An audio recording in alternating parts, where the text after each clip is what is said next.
चलिए, तो हम हमारे स्टडी को हम जारी रखेंगे। हम प्रार्थना के ऊपर हम अध्ययन कर रहे हैं, प्रार्थना का महत्व को हम देख रहे हैं। प्रार्थना क्यों जरूरी है, प्रेयर लाइफ क्यों जरूरी है, प्रेयर के द्वारा हम क्या क्या हासिल कर सकते हैं, प्रार्थना के द्वारा हमारा क्या क्या लाभ होता है।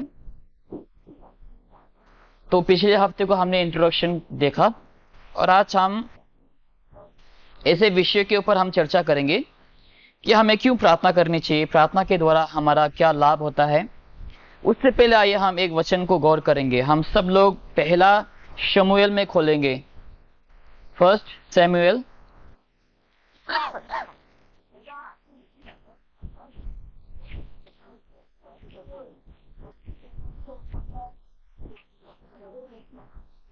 पहला शमूएल को हम देखेंगे, पहला शमूएल अध्याय 12।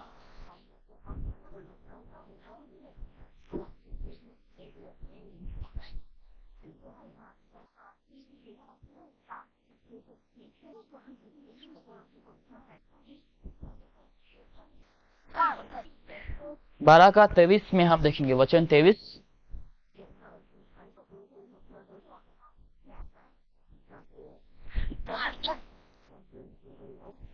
क्या लिखा है? फिर यह मुझसे दूर हो कि मैं तुम्हारे लिए प्रार्थना करना छोड़कर यहोवा के विरुद्ध पापी ठहरूं। मैं तो तुम्हें सच्चा और पूरा तुम्हारा को दिखाता रहूंगा। यहां पर क्या लिखा है कि अगर मैं प्रार्थना करना बंद कर दूं तो ये क्या होगा? परमेश्वर के विरुद्ध पाप है। ठीक है, अगर हम प्रार्थना करना ठीक है, अगर हम बंद करते हैं, वो क्या है? अगर हम प्रार्थना करना बंद कर देंगे, बाइबल में क्या लिखा है कि ये पाप है। ठीक है, अगर हम प्रार्थना नहीं करते हैं, क्योंकि प्रभु यीशु मसीह ने क्या कहा हमसे प्रार्थना करने के लिए। जब यीशु मसीह ने सेवकाई का शुरुआत करी, हमने रविवार को प्रचार भी सुना, यीशु मसीह ने क्या किया? 40 दिन और 40 रात क्या किया प्रभु यीशु मसीह ने? फास्टिंग एंड प्रार्थना, राइट? उपवास और प्रार्थना प्रभु यीशु मसीह ने किया। तो ये प्रभु यीशु मसीह के लिए जरूरी था, कुछ हासिल करने के लिए, कुछ कार्य करने के लिए। प्रभु यीशु मसीह का मेन मकसद क्या था संसार में आने का? कि वो मनुष्य जाति को छुड़ा सके, मनुष्य जाति को वो उद्धार दे सके। तो इसके लिए प्रभु यीशु मसीह को क्या चाहिए? सामर्थ चाहिए। जब हम प्रार्थना करेंगे, जब हम उपवास करते हैं, इसके द्वारा क्या होता है? हम खुद को हम नम्र करते हैं। जब हमारा प्रार्थना जीवन सही नहीं होते हैं, जब हम प्रार्थना नहीं करते हैं, इससे क्या होंगे? हम पाप करेंगे। और जब हम प्रार्थना नहीं करते हैं, इससे क्या होगा? हमारे जीवन में क्या जागेंगे? घमंड जागेंगे, घमंड जागते हैं। जब हम प्रार्थना करते हैं तो हमारे अंदर क्या जागता है? घमंड जागता है। यानी कि हम क्या सोच रहे हैं कि मुझे परमेश्वर की कोई जरूरत नहीं है, मुझे परमेश्वर से विनती करने की जरूरत नहीं है, क्योंकि मेरे जीवन में सब कुछ ठीक ठाक है। हमें लगता है कि मुझे परमेश्वर की जरूरत नहीं, मुझे पास्टर की जरूरत नहीं, मुझे दोस्तों की जरूरत नहीं, मुझे कलीसिया की जरूरत नहीं, मुझे प्रार्थना करने की जरूरत नहीं। क्यों? क्योंकि मेरे पास सब कुछ है। मेरे पास अच्छा घर है, अच्छा धन दौलत है, अच्छा स्वस्थ है। तो मुझे क्यों भला परमेश्वर की जरूरत होंगे? मुझे क्यों भला पास्टर की जरूरत होंगे? मुझे क्यों चर्च की जरूरत होंगे? तो मुझे किसी की जरूरत नहीं, मेरा जीवन सही चल रहा है। तो मुझे क्या करने की जरूरत नहीं? प्रार्थना करने की जरूरत नहीं। हम परमेश्वर को क्या नहीं करते हैं? प्रार्थना में याद नहीं करते हैं। ठीक है, तो हमारे जीवन को हमें जांच पड़ताल करना है। क्या मेरा जीवन कैसा है सुबह से लेकर शाम तक? इसके ऊपर हमें क्या करना है? जांच पड़ताल करना है। यहां पर हम क्या देखें वचन कि अगर मैं प्रार्थना, तुम्हारे लिए प्रार्थना करना अगर मैं बंद कर दूं, ये क्या है? परमेश्वर के विरुद्ध एक पाप है।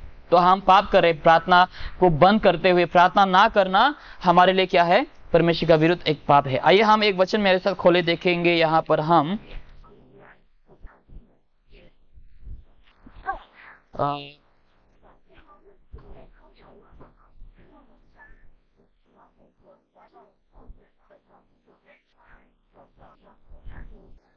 कलेक्शंस इफिशियंस, फिलिपियंस में खोले मेरे साथ।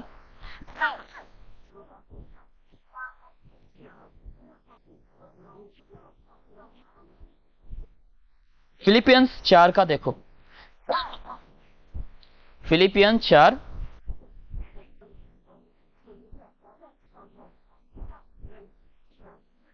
का 6 में देखो। Be careful for nothing, but in everything by prayer and supplication with thanksgiving, let your request be made known unto God. ठीक है, जब हमारे क्या होते हैं, बहुत सारे समय हम मसीह लोग क्या करते हैं पता है, जब हमें जरूरत होती है, जब हमें हमारा जीवन जब सब कुछ सही होता है, तो हम क्या नहीं करते हैं, हम किसी को याद नहीं करते हैं ना। हम खुद को, अगर हम सोचेंगे खुद के बारे में कि जब मेरे जीवन में सब कुछ सही होता है, पैसा है, घर में सब कुछ सही चल रहा है, स्वस्थ अच्छा है, चीजें सब मेरा जीवन में सही चल रहा है, जीवन में कोई टेंशन नहीं है। जब परिस्थिति बुरा होने लगता है, ठीक है, जब चीजें सही नहीं होने लगते हैं, जब चीजें खराब होने लग जाते हैं, तभी हम रियलाइज करते हैं कि हमें परमेश्वर की कितना जरूरत है। तभी हम पास्टर को कॉल करना शुरू करते हैं, पास्टर प्रे करो, हमारे लिए प्रार्थना करो, हमारे परिवार के लिए प्रार्थना करो, मेरा जीवन में ऐसा ऐसा हो गया, मेरा बिजनेस में लॉस हो गया, मेरा शरीर का तबीयत अच्छा नहीं है, ऐसा हो गया वैसा हो गया। हम क्या करते हैं, उस समय पास्टर को पुकारते हैं, परमेश्वर से हम प्रार्थना करना शुरू करते हैं। जो इंसान कभी प्रार्थना नहीं करते, वो प्रार्थना करना शुरू करते हैं। किसके वजह से? दुख तकलीफ के वजह से वो प्रार्थना करना शुरू कर जाता है। लेकिन जब सब सही होता है, वो क्या नहीं करता, प्रार्थना नहीं करता। एक वचन आप मेरे साथ खोलेंगे,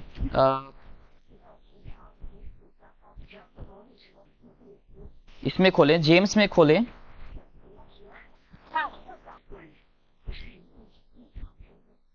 जेम्स चैप्टर 5 में देखो।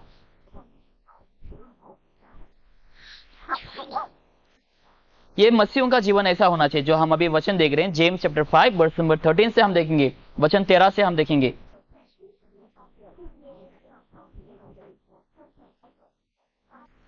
13वां वचन से। If any among you is afflicted, let him pray. If any merry, let him sing. If any sick among you, let him call for the elders of the church, and let them pray over him, anointing him with oil in the name of the Lord.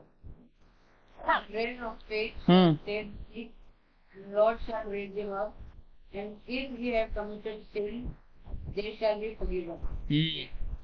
कहाँ तक पढ़े? 16 भी देख लो।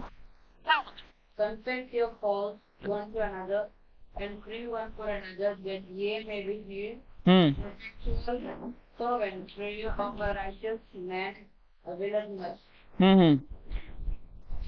ठीक है, तो हमने क्या देखा यहाँ पर, जब हमें जरूरत पड़ जाती है ना, जैसे कि हम हमारे दोस्ती यारी में भी, हमारे पारिवारिक जीवन में भी, या फिर हमारे जब हमें किसी की जरूरत है, हम क्या करते हैं, उन लोगों को बुलाते हैं। जब जरूरत नहीं होती, हम क्या नहीं करते, हम हालचाल नहीं पूछते, हम कॉल नहीं करते, हम मिलते नहीं। लेकिन जब हमें कुछ जरूरत हो जाते हैं, तब हम बुलाते हैं, ब्रदर ऐसा ऐसा है, आओगे क्या? अरे बहन ऐसा ऐसा है, कर दोगे क्या?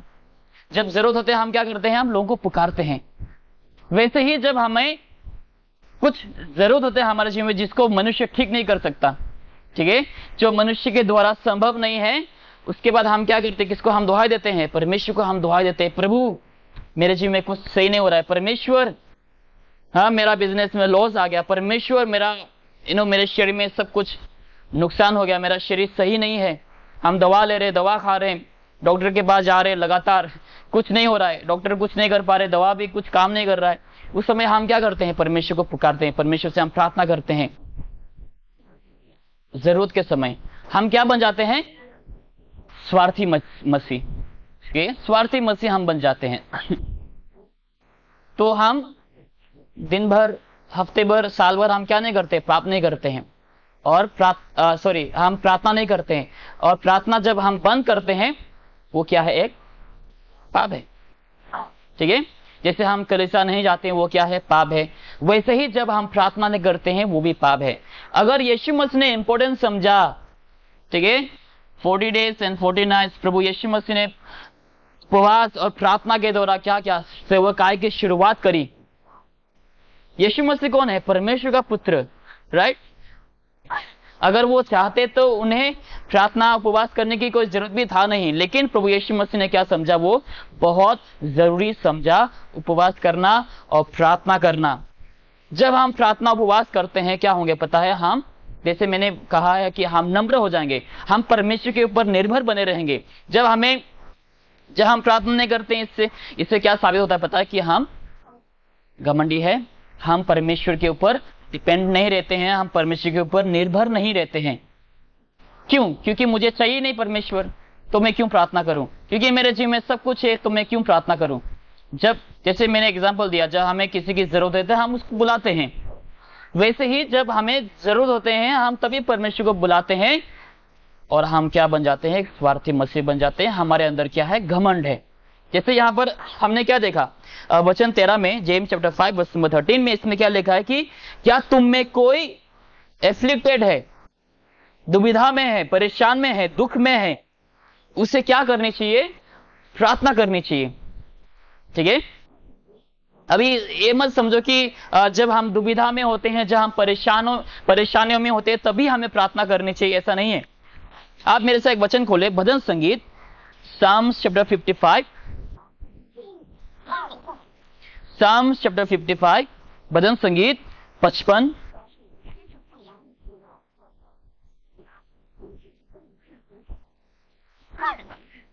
भजन संगीत 55 का 17 में,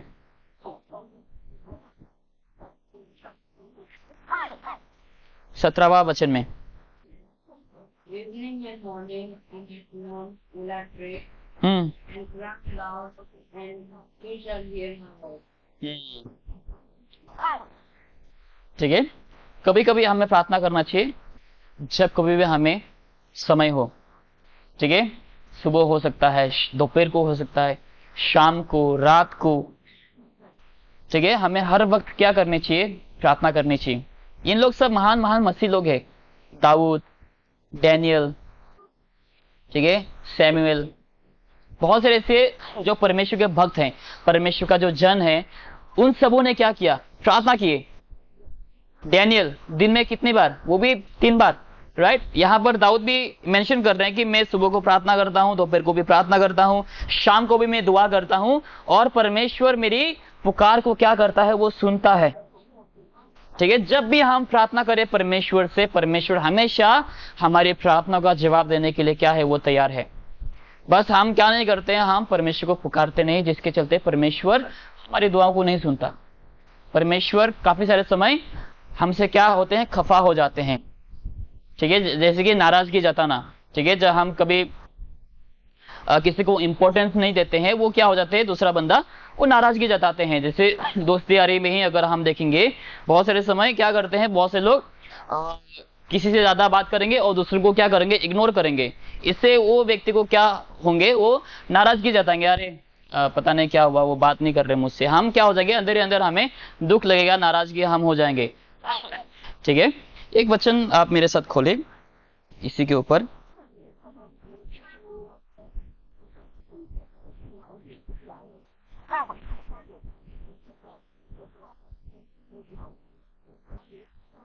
नया नियम में से हम देखेंगे, नया नियम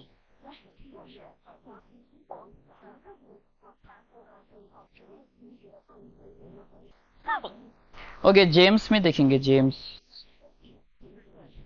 जेम्स चैप्टर 4, वापस से हम वही में जाएंगे।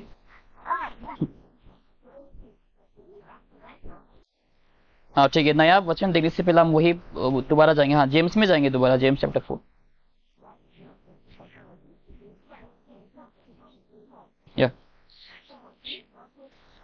ओके, तो यहाँ पर हमने देखा कि हमारे परिस्थिति चाहे जो कुछ भी हो, हमें कभी भी प्रार्थना करनी चाहिए। ऐसा नहीं कि बस दुख के समय हमें दुआ करनी चाहिए, लेकिन जब हम खुशी होते हैं, हैप्पी होते हैं, तब भी हमें क्या करनी चाहिए, हमें प्रभु की स्तुति करनी चाहिए। ओके, यहाँ पर हमने देखा कि अगर तुम में कोई बीमार या फिर दुखी है, वो क्या करनी चाहिए, उसको प्रार्थना करनी चाहिए। अगर तुम में से कोई क्या है, हैप्पी है, खुश है, तो क्या लिखा है कि उन्हें भजन गाने चाहिए। ठीक है, ये मसीहों का जीवन है। जब हम दुखी होते हैं तब ऐसा नहीं कि हमें बस दुखी के समय ही प्रार्थना करना चाहिए। हमने एक वचन भी देखा जहां पर दाऊद कहता है कि हमें सुबह शाम दोपहर मैं प्रार्थना करता हूं, और जहां पर डैनियल भी कहता है कि मैं सुबह दोपहर और शाम में क्या करता हूं, प्रार्थना करता हूं। और यहाँ पर देखो कि तुम में से क्या कोई खुश है, उसे क्या करना चाहिए, भजन गाने चाहिए। ओके, वचन 14 में देखेंगे, हिंदी में सिस्टर, वचन 14। यदि तुम में कोई रोगी है तो कलीसिया के प्राचीनों को बुलाए और वे प्रभु के नाम से उसका तेल मल कर रोटी के प्रार्थना कर। ठीक है, तो ये जो है हमें इसको नजर देनी चाहिए। जब हम, जैसे मैंने कहा, जब हम प्रार्थना नहीं करते हैं, हमारे अंदर क्या होता है, धीरे धीरे घमंड जागने लगता है, क्योंकि मुझे किसकी जरूरत नहीं, मुझे परमेश्वर की जरूरत नहीं। परमेश्वर ने पास्टर को दिया। ठीक है, परमेश्वर ने पास्टर को दिया। जब हम एफिशिएंस में पढ़ते हैं, वहां पर लिखा कि प्रभु यीशु मसीह ने कलीसिया की उन्नति के लिए, कलीसिया की मदद के लिए प्रभु यीशु मसीह ने क्या दिया, एपोस्टल दिए, ठीक है, पासवान दिए, शिक्षक दिए, नबी दिए हैं, ताकि इसके द्वारा हमारा क्या हो सके, लाभ हो सके, आत्मिक उन्नति हो सके। और उसी के साथ प्रभु यीशु मसीह ने यह भी वचन में लिख के रखा है कि अगर तुम में कोई बीमार है, रोगी है, वो क्या करे, कलीसिया की जो प्राचीन है, कलीसिया का जो एल्डर है, यानी कि जो पास्टर है, उसको क्या करें, वो बुलाएं या फिर उससे प्रार्थना करवाएं। और लिखा है कि विश्वास का प्रार्थना क्या करेगा, उस व्यक्ति को क्या करेंगे, चंगाई को देगा। विश्वास का प्रार्थना, जैसे हमने पिछले हफ्ते में भी देखा कि अगर हम बिना विश्वास से प्रार्थना करेंगे, बिना विश्वास के हम अगर कुछ भी मांगेंगे, परमेश्वर हमें नहीं दे सकता। ठीक है, तो हमारे अंदर क्या होना चाहिए, विश्वास भी होना चाहिए। ओके, वचन 15 में, 15वां वचन उसी का, जेम्स। हाँ, प्रार्थना के द्वारा वो भी बढ़ जाएगा और प्रभु उसको उठा के खड़ा करे। और यदि उसके पाप की तो उनकी भी क्षमा हो जाए। ओके, ठीक है, अभी हम गॉस्पेल ऑफ मैथ्यू में जाएंगे। Gospel of Matthew chapter 5।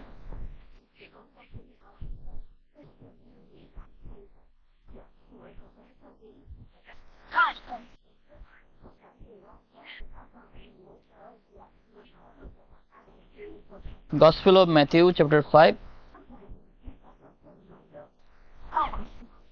verse number 44।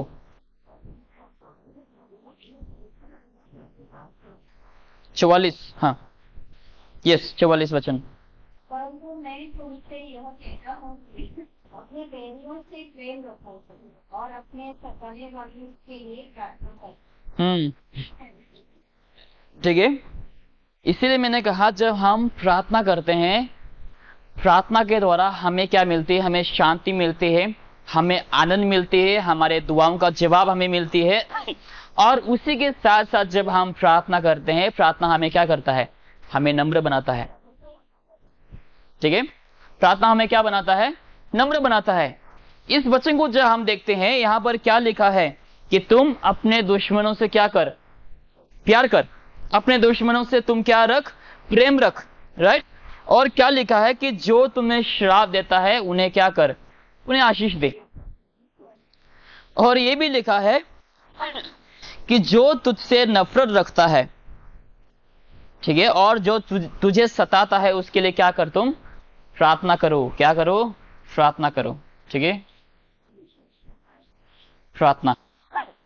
जब हम हमारे दुश्मनों के लिए प्रार्थना करेंगे, जो हमें सताते हैं, जो हमारे विरोध बात बोलते हैं, ठीक है, जो यीशु मसीह के नाम को लेकर जो हमें सताते हैं, जब अगर हम उन लोगों के लिए प्रार्थना कर सकते हैं, यानी कि हम वाकई में क्या हो रहे हैं, हम प्रार्थना में हम निर्भर हो रहे हैं, परमेश्वर में हम निर्भर हो रहे हैं, यानी कि प्रार्थना जीवन के वजह से क्या हो रहा है, मेरे जीवन में नम्रता आ रहा है।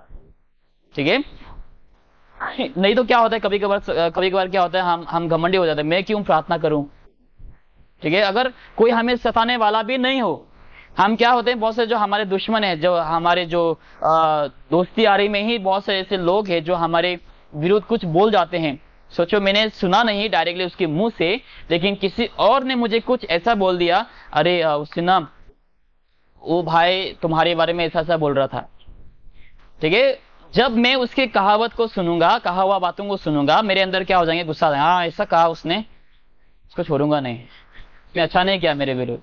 ठीक है, हालांकि शायद वो ये 4 का 10 बोल दिया रहेगा, जो बात सही नहीं उसको भी शायद उसने सही जैसा बोल दिया रहेगा, लेकिन मैंने क्या कर लिया, मैंने उसकी बात को मान लिया और ये सोच लिया कि हाँ शायद वो भाई ने मेरे विरुद्ध वाकई में ऐसा बोला रहेगा।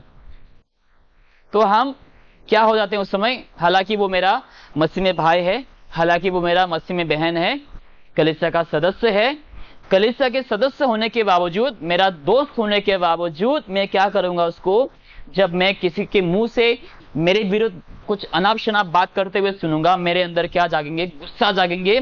मैं उसके भलाई के बारे में कभी नहीं सोचूंगा, मैं क्या करूंगा, इसके विरुद्ध क्रोध करूंगा, गुस्सा करूंगा, मैं क्यों उसके बारे में प्रार्थना करूं, मैं क्यों उससे हाथ मिलाऊं। राइट, हमारे अंदर ऐसा एटीट्यूड आ जाता है।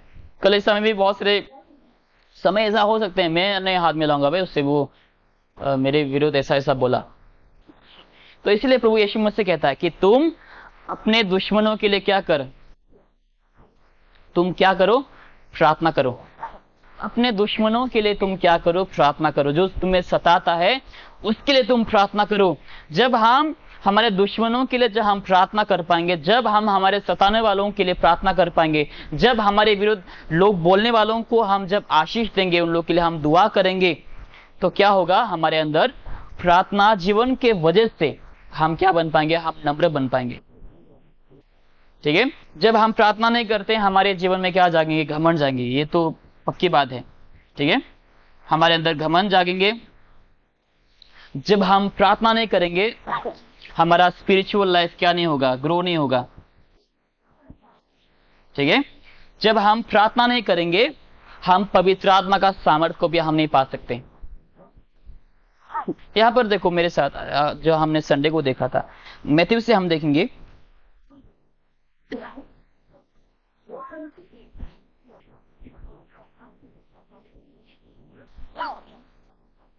गॉस्पेल ऑफ मैथ्यू चैप्टर 4 में देखो,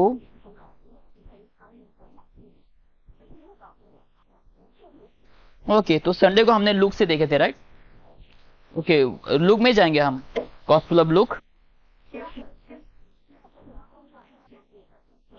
वो भी 4 ही है, अध्याय 4।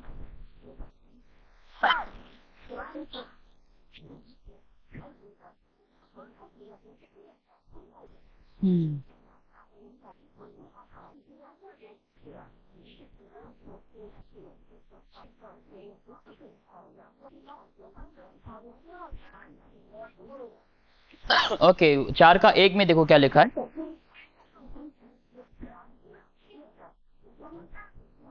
Jesus being full of the Holy Spirit, returned from Jordan and was led by the Spirit into the wilderness. Okay, तो यहाँ पर प्रभु यीशु मसीह को पवित्र आत्मा ने क्या किया, अगुवाई किया।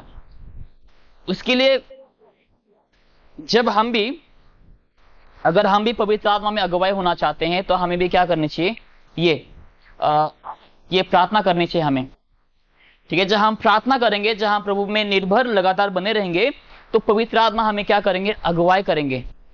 ठीक है, जब हम प्रार्थना नहीं करेंगे परमेश्वर हमें सही डायरेक्शन को नहीं दिखा पाएंगे। जब हम प्रार्थना करेंगे परमेश्वर हमें सही डायरेक्शन को दिखाएंगे, और मुझे प्रभु यीशु के लिए क्या करना है वो भी परमेश्वर मुझे दिखाएंगे। यहां पर देखो, यीशु मसीह को ऐसे ही बिना कोई मतलब के सामर्थ्य नहीं दिया गया। अगर हम देखेंगे प्रभु यीशु मसीह ने क्या किया, फास्टिंग किए, प्रार्थना किए, जिसके चलते देखो वचन 18 में देखो क्या लिखा है, verse number 18। The Spirit of the Lord is upon me. Because He has anointed me to preach the gospel to the poor.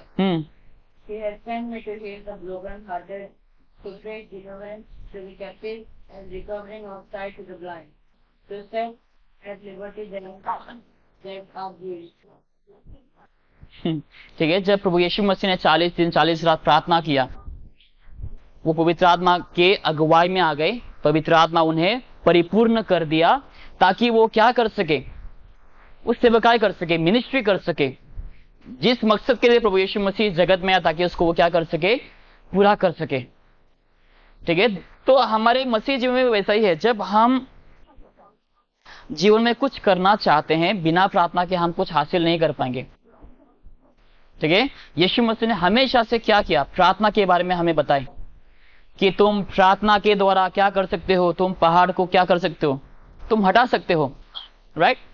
और उदाहरण भी यीशु मसीह ने कैसा दिया कि बस छोटा सा, हमें बस इतना ही प्रार्थना की विश्वास की जरूरत है। जब तुम इतना विश्वास करके प्रार्थना करोगे, तुम्हारा जीवन क्या होंगे, इतना मजबूत होंगे कि तुम पहाड़ को भी उखड़ जाने के लिए बोलोगे, वो उखड़ के गिर जाएगा। इतना विश्वास, इतना प्रार्थना में सामर्थ्य है। जब हम प्रभु यीशु मसीह में निर्भर रहकर, विश्वास में होकर जब हम दुआ करेंगे, वो जो पहाड़ है वो सब भी क्या हो जाएंगे, उखड़ कर वो गिर जाएंगे। और उसके अलावा भी प्रभु यीशु मसीह ने खुद भी प्रार्थना किया। आप मेरे साथ वचन खोले, एक वचन को हम गौर करेंगे।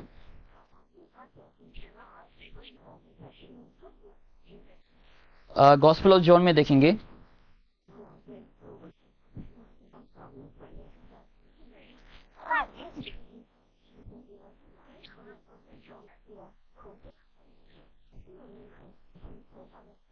Gospel of John 14, okay.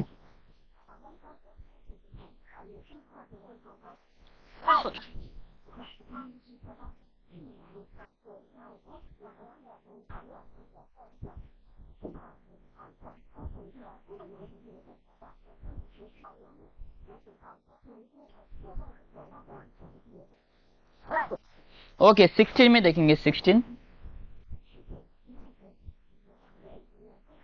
मैं पिता से विनती करूंगा और वह तुम्हें एक हाँ। और सहायक देगा। नहीं, 16 का, चैप्टर 16, सॉरी, सब चैप्टर 16 का एक वचन था, वो मैं देख रहा था। चैप्टर 16,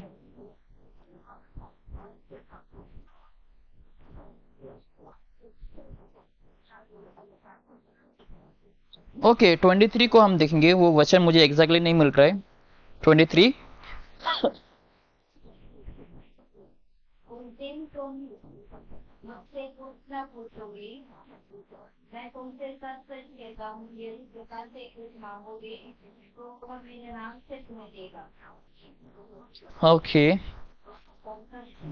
हाँ, वही। इसके अलावा भी एक वचन था जो मैं,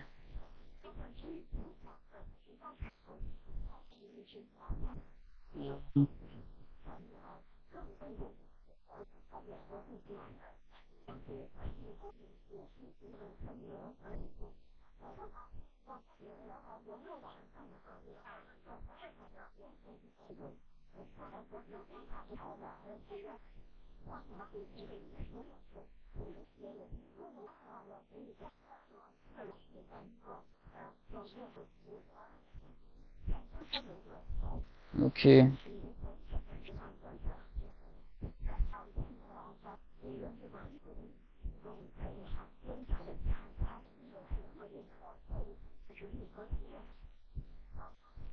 ठीक है, अगली बार देखता हूँ मैं उस वचन को।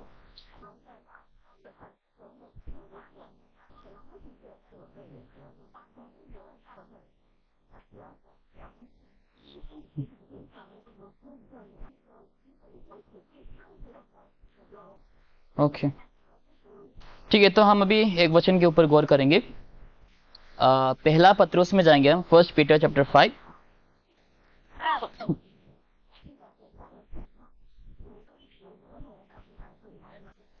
First Peter chapter 5 verse number 8 में देखो क्या लिखा है। Be sober, be vigilant, be vigilant, हाँ, because your adversary, the devil, as a roaring lion, walketh about, seeking whom he may devour. हम जानते हैं राइट कि शैतान कितना ताकतवर है। ठीक है, तो जब हम प्रार्थना नहीं करते हैं और भी हम कमजोर होते हैं दिन प्रतिदिन। प्रार्थना क्या है, हमने पिछले हफ्ते को जाना। ठीक है, प्रार्थना हमारा एक हथियार है। ठीक है। प्रेयर क्या है हमारा, एक हम उसको दोबारा दोहराते हैं, प्रेयर हमारे लिए क्या है, एक हथियार है। जैसे हमारा विश्वास एक हथियार है, जैसे हम बाइबल को एक हथियार के समान हम इस्तेमाल करते हैं, वैसे ही प्रार्थना भी क्या है, एक हथियार है।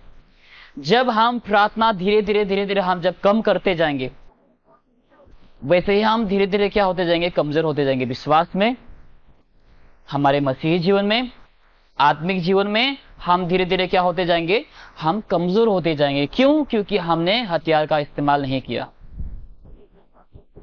जब हम इस हथियार को इस्तेमाल नहीं करेंगे हम क्या नहीं कर पाएंगे, हम शैतान के खिलाफ हम खड़े नहीं रह पाएंगे।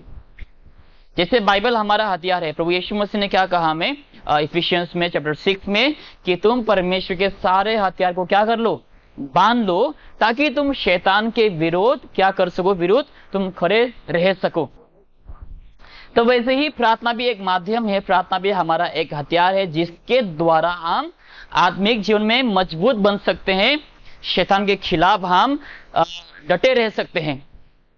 ठीक है। जब हम प्रार्थना करते हैं हमारा आत्मिक जीवन क्या हो जाता है, स्ट्रॉन्ग हो जाता है, मजबूत हो जाता है, हमारा विश्वास भी और क्या हो जाता है, मजबूत बन जाता है जब हम प्रार्थना में बने रहते हैं। क्योंकि यहां पर हमने क्या देखा, हिंदी में पढ़ सकते सिस्टर वही वचन को 5:6, 5 का कितना था, 8, हाँ 5:8, 1 पीटर 5:8।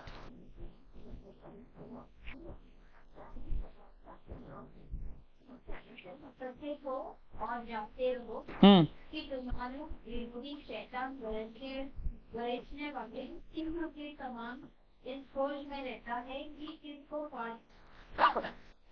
ठीक है। जब हम शेर के बारे में या फिर तेंदुआ के बारे में, चीता के बारे में, लोमड़ी के बारे में जब हम देखते हैं, शेर को ही अगर हम देखेंगे, गौर करते हैं, शेर कैसा शिकार करता है। बिल्ली को ही आप देख लो, बिल्ली अगर कोई पाला रहेगा तो जब बिल्ली शिकार करते हैं, ठीक है, उन लोग क्या करते हैं, पहले झाड़ों के पीछे छिपते हैं। झाड़ों के पीछे छिपने के बाद जब उसका शिकार भी शांत रह जाता है या फिर कुछ घास फूस खा रहा होता है, तब जाकर क्या करता है वो बिल्ली या फिर शेर झपट्टा मारकर उसको क्या करता है, शिकार कर लेता है। ठीक है। तो शैतान भी वैसा ही है। शैतान क्या है, सिंह के समान कहा गया, राइट, लायन के समान कहा गया शैतान को। तो यहां पर क्या है, कलीसिया के लोग, चर्च के लोग, बहुत सारे चर्च के लोग हैं, बहुत सारे स्पिरिचुअल है, बहुत सारे स्पिरिचुअल नहीं है, बहुत सारे दुआ करते हैं, बहुत सारे दुआ नहीं करते हैं। ठीक है। अगर आप संगति से बाहर निकल जाते हैं, अगर आप प्रार्थना के जीवन से बाहर निकल जाते हैं, प्रार्थना क्या बना रखता है हमें एक सीमा। ठीक है। जब हम प्रार्थना करते हैं हम प्रभु यीशु मसीह के घेरे में रहते हैं। ठीक है। प्रभु यीशु मसीह के घेरे में हम बने रहते हैं। जब हम संगति में रहते हैं, जब हम प्रार्थना जीवन में हम जब बने रहते हैं, हम इस सीमा के अंदर, इस घेरे के अंदर हम क्या हो जाते हैं, हम बने रहते हैं। लेकिन जब हम खुद को बहुत समझदार समझने लगते हैं, खुद को हम बहुत ज्यादा शाना समझने लगते हैं, खुद को जब हम समझते हैं कि मुझे अभी सब कुछ पता है, इसलिए प्रोवर्ब्स में क्या लिखा है कि जब तुम अपने आप को समझदार समझोगे तब तुम क्या होगे, तुम अपनी नजर में तो तुम समझदार होंगे, लेकिन तुम क्या हो, एक मूर्ख हो। ठीक है। तो यहाँ पर हम खुद को क्या समझने लगे, हम समझदार समझने लगे, मैं बहुत महान हूं, मैं बाइबल को जान लिया, अभी मुझे प्रार्थना की जरूरत नहीं, पास्टर को बुलाने की जरूरत नहीं प्रार्थना करवाने के लिए, कलीसिया के संगति की मुझे जरूरत नहीं है, मुझे प्रभु से प्रार्थना करने की जरूरत नहीं, क्यों, मेरे पास अभी सब कुछ है, मैं सब सही हूं। तो हम क्या होते हैं, हम इस घेरे से, इस रेखा से, इस बॉर्डर से हम क्या हो जाते हैं, हम धीरे धीरे हम हट जाते हैं। शैतान यहाँ पर सिंह के समान दहाड़ते हुए रुका हुआ है कि मैं किसको क्या करूं, अटैक करूं। जब हमारा प्रार्थना जीवन रुखा सूखा हो जाता है, जब हम प्रार्थना में बने नहीं रहते हैं, हम सूख जाते हैं आत्मिक जीवन में। ठीक है। क्योंकि जब हम प्रार्थना करते हैं हम क्या बनते हैं, देखो यहाँ पर जब हम प्रेयर करते हैं, बाइबल क्या है, एक पानी है। ठीक है। ये भी आप जान के देखो, बाइबल क्या है, एक पानी का काम करता है। ठीक है। प्रार्थना हमें क्या बनाता है, मजबूत बनाता है, और परमेश्वर हमें क्या देता है, वो सामर्थ को देता है। जब हम, इसीलिए लिखा है gospel of John chapter 15 verse number 7 में क्या लिखा है कि अगर परमेश्वर का वचन हमें बने रहे और हम परमेश्वर में बने रहे, जो कुछ भी तुम मांगो वो तुम्हारे लिए क्या दिया जाएगा, वो तुम्हारे लिए दिया जाएगा। बाइबल में लिखा है कि अगर परमेश्वर का वचन हम में रहे और हम परमेश्वर के वचन में बने रहे, तुम चाहे जो कुछ भी मांगो वो तुम्हारे लिए दिया जाएगा। तो जब हम बाइबल को हमारे जीवन में रखेंगे, परमेश्वर को हम हमारे निर्भर बनाएंगे, परमेश्वर को जहां हमारा शरण स्थान बनाएंगे, हम इसी के सर्कल में जहां बने रहेंगे, क्या होंगे, हम मसीह जी में हम मजबूत होते रहेंगे। लेकिन जब हम इस घेरे से जब हम बाहर निकलने लगेंगे, ठीक है, हमारा आदमी जीवन क्या हो जाएगा, रूखा सूखा हो जाएगा। कि अगर हम प्रार्थना में बने रहेंगे, बाइबल हमें जल देते रहेगा, परमेश्वर हमें क्या देते रहेगा, सामर्थ्य को देते रहेगा। अगर हम प्रार्थना नहीं कर रहे हैं तो बाइबल हमें कैसे शुद्ध करेगा। वही वचन gospel of John chapter 15 verse number 3 में लिखा है कि परमेश्वर का वचन क्या है, जल है जो हमें वो क्या करता है, शुद्ध करता है। परमेश्वर का वचन से, परमेश्वर के जल से हम क्या हो सकते हैं, हम शुद्ध हो सकते हैं। जब हम प्रार्थना करेंगे तो बाइबल हमें क्या करेगा, शुद्ध करेगा। जब हम प्रार्थना करेंगे, जब हम बाइबल में बने रहेंगे, तो हम जो कुछ भी मांग सकते हैं वो परमेश्वर हमें देगा। परमेश्वर हमें क्या देगा, हमें सामर्थ को देगा। ठीक है, परमेश्वर हमें क्या देगा, सामर्थ को देगा। तो जब हम प्रार्थना नहीं करेंगे, सामर्थ कहां से आएगा। ठीक है, जब हम प्रार्थना नहीं करेंगे, परमेश्वर का वचन हमें कैसे शुद्ध करेगा। हमारे अंदर क्या आ जाएंगे, घमंड जाएंगे, हमारा हृदय शुद्ध नहीं है क्योंकि हमने क्या नहीं किया, दुआ नहीं किया। हमारे अंदर क्या जाएंगे, घमंड जाएंगे, हमें लगेगा कि मुझे अभी किसी की जरूरत नहीं। तो हम धीरे धीरे क्या हो जाएंगे, इस रेखा से हम बाहर निकलेंगे और उसी वक्त शैतान क्या करेगा, हमें अटैक करेगा, आक्रमण करेगा। ठीक है, इसी वक्त शैतान क्या करेंगे, हमें आक्रमण करेंगे और हमारा जीवन इतना मिजरेबल हो जाएंगे, इतना दर्दनाक जीवन हो जाएंगे उस समय, जब तक हम परमेश्वर को दुहाई नहीं देंगे, जब तक हम परमेश्वर को नहीं पुकारेंगे, तब तक परमेश्वर हमें क्या नहीं कर पाएंगे, बचाएंगे नहीं। एक वचन में देखो हिब्रूस में देखो, लास्ट वचन में आपको दूंगा, फिर हम अगले हफ्ते से हम पॉइंट बाय पॉइंट हम स्टडी करेंगे। ठीक है, आज भी हम बस इंट्रोडक्शन जैसा ही देख रहे हैं। हिब्रूस में देखो, Hebrews chapter 12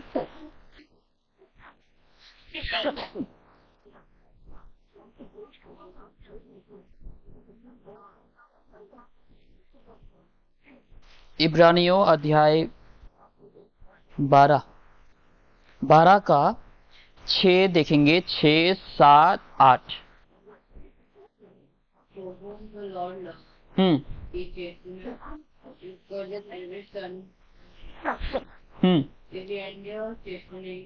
God pleased with you as my son.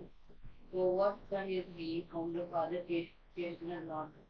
But if he be without chastisement, whereof all are partakers, then are you concerned. Okay, हो गया, इतना ही। ठीक है, हमें शायद एक कहानी सबको याद होंगे आयुब के बारे में, जॉब के बारे में। आयुब, ठीक है, परमेश्वर ने क्या किया, शैतान को अनुमति को दिया, ताकि शैतान को क्या लगा कि आयुब से अगर सब कुछ छीन लिया जाए तो आयुब परमेश्वर का आराधना करना क्या कर देगा, बंद कर देगा। परमेश्वर ने क्या कहा, परमेश्वर ने पूरा भरोसा रखा, नहीं, आयुब ऐसा नहीं कर सकता। परमेश्वर ने क्या किया, शैतान को अनुमति दिया ताकि शैतान आयुब के जीवन से सब कुछ छीन ले, उनके बच्चों को, उनके घर को, उनके जानवर, धन दौलत, उनके नौकर चाकर, सबको क्या कर दे, उजाड़ दे या फिर नष्ट कर दे। तो शैतान ने वही किया, एक के बाद एक उनके बच्चे खत्म हुए, एक के बाद एक उसके संपत्ति, धन दौलत, जायदाद, उसके जानवर, बैल बकरी, सब क्या हो गए, सब खत्म। ठीक है, ये शैतान ने परखना चाहा था लेकिन आयुब ने क्या नहीं किया, पाप नहीं किया, परमेश्वर के विरोध नहीं गया। ठीक है, लेकिन यहां पर हम क्या हो रहे हैं, हम खुद की गलतियों की वजह से हम पीछे हट जाते हैं, हमारे खुद के घमंड की वजह से हम पीछे हट जा रहे हैं, जिसके चलते शैतान क्या कर रहा है, यहाँ पर घमंड कर रहा है। ये मैं सोचना कि अरे मेरे जीवन में दुख तकलीफ आ रहा है, शायद परमेश्वर मेरा परीक्षा ले रहा है, नहीं, तुम खुद के मूर्खता के वजह से ठीक है, मूर्खता की वजह से क्या हो गए, हम हम पीछे हट जाते हैं। हाँ, हमें लगता है कि हाँ परमेश्वर मेरा परीक्षा ले रहा है। नहीं, परमेश्वर हमारा ऐसा परीक्षा नहीं लेता है। जेम्स चैप्टर 1 वर्स नंबर 12 में 13 में क्या लिखा है कि परमेश्वर ऐसा परीक्षा नहीं लेता जो हमें पाप में गिरा दे। ठीक है, यहाँ पर हम खुद के मूर्खता की वजह से हम पीछे हट जाते हैं, जिसकी वजह से हमारे जीवन से सामर्थ्य चला जाता है, घमंड आ जाता है, जिसके चलते शैतान हमें क्या करता है, आक्रमण करता है। लेकिन अगर हम इस सर्कल में अगर हम बने रहेंगे, संगति में, प्रार्थना में अगर हम बने रहेंगे, अगर हमने जैसे हम हर दिन गिरते हैं पाप में, अगर हम वैसे अगर हम पाप में गिरेंगे, इस रेखा से अगर हम बाहर चले जाएंगे, तो परमेश्वर क्या करेगा हमें? अगर हम परमेश्वर के संतान हैं तो परमेश्वर हमें क्या करेगा? वो हमें सुधारने के लिए वो हमें सजा को देगा। सुधारने के लिए वो हमें क्या करेगा? वो लाठी को उठाएगा। हमें सुधारने के लिए वो क्या करेगा? हर मुमकिन कोशिश करेगा ताकि हम वापस से इस पहाड़ में ना रहते हुए हम वापस से, ताकि हम परमेश्वर के हुजूर में, ताकि हम दोबारा से आ सके कलीसिया के संगति में, प्रार्थना ही जीवन में, ताकि हम दोबारा रह सके। ये परमेश्वर का काम है। और वही वचन हम जब रेवलेशन चैप्टर 3 वर्स नंबर 19 में भी जब हम देखते हैं, वही वचन को लिखा कि जिसको परमेश्वर प्यार करता है, परमेश्वर उसको क्या करता है? सताव को देता है, ताकि वो क्या हो सके? वो सुधर सके, वो पछताव कर सके, ताकि उसके द्वारा।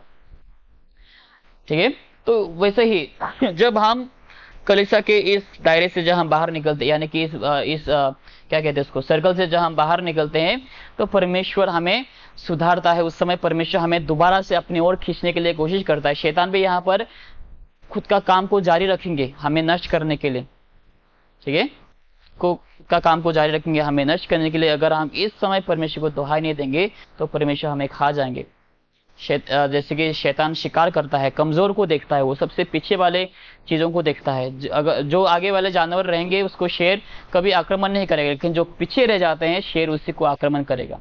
तो अगर हम भी पीछे हट जाएंगे, इस रेखा से अगर हम बाहर निकल जाएंगे, शैतान भी हमें देखकर क्या कर सकता है? आक्रमण कर सकता है। ठीक है, तो प्रार्थना हमारा एक हथियार है। अगर हम इसको चलाएंगे हमारे जीवन में, हर दिन प्रतिदिन अगर हम प्रार्थना करेंगे, परमेश्वर से हम दुआ करेंगे खुद को नम्र करने के लिए, या फिर हम परमेश्वर की सामर्थ को अगर हम चाहते हैं, तो हमें लगातार प्रार्थना करनी चाहिए, ताकि हम जहाँ हम प्रार्थना करेंगे परमेश्वर का सामर्थ हमारे जीवन में आएंगे। जहाँ हम प्रार्थना करेंगे परमेश्वर हमें क्या करेगा? प्रोटेक्ट करेगा। हम इस रेखा के अंदर हम रह पाएंगे। ठीक है, अगर हम इस, आपने देखा रहेगा बहुत सारे मूवियों में जहाँ पर बहुत से जादूगर लोग क्या करते हैं, एक सर्कल बना के रखते हैं। एक जब तक लोग उन लोग सर्कल के अंदर रहेंगे, शक्तिमान में भी देखा रहेगा बहुत से लोगों ने, अगर आप लोगों ने देखा शक्तिमान में, जहाँ पर शक्तिमान एक ऐसा कुछ तो सर्कल बना के रख जाते हैं, और जब तक लोग सर्कल के अंदर हैं तब तक लोग सुरक्षित है। जैसे लोग सर्कल से अगर पांव कदम आगे रख दिए तो लोग सुरक्षित नहीं रहते, बाद में गुंडे लोग आकर उन लोगों को आक्रमण कर जाते हैं। वैसे ही अगर हम भी हर दिन परमेश्वर की इस सर्कल के अंदर हम बने रहेंगे तो हम सुरक्षित रहेंगे। ये तभी मुमकिन होंगे जब हम बाइबल में बने रहेंगे, प्रार्थना में बने रहेंगे, संगति में बने रहेंगे परमेश्वर के साथ, तब ये मुमकिन होगा। अगर हम इस रेखा से बाहर निकलेंगे तो जरूर से शैतान क्या करेगा? हमें आक्रमण करेगा। इसलिए लिखा है कि तुम परमेश्वर के सारे हथियार क्या कर लो? तुम बांध लो, ताकि तुम शैतान के विरोध खड़े रह सको। ओके, तो हम अगले हफ्ते से हम पॉइंट बाय पॉइंट हम स्टडी करेंगे कि प्रार्थना का महत्व के ऊपर, कि प्रार्थना करने से हमें क्या क्या मिलेगा, क्या क्या लाभ होंगे, वो सब अगले हफ्ते से हम देखेंगे। ठीक है, तो हम इस समय प्रार्थना करते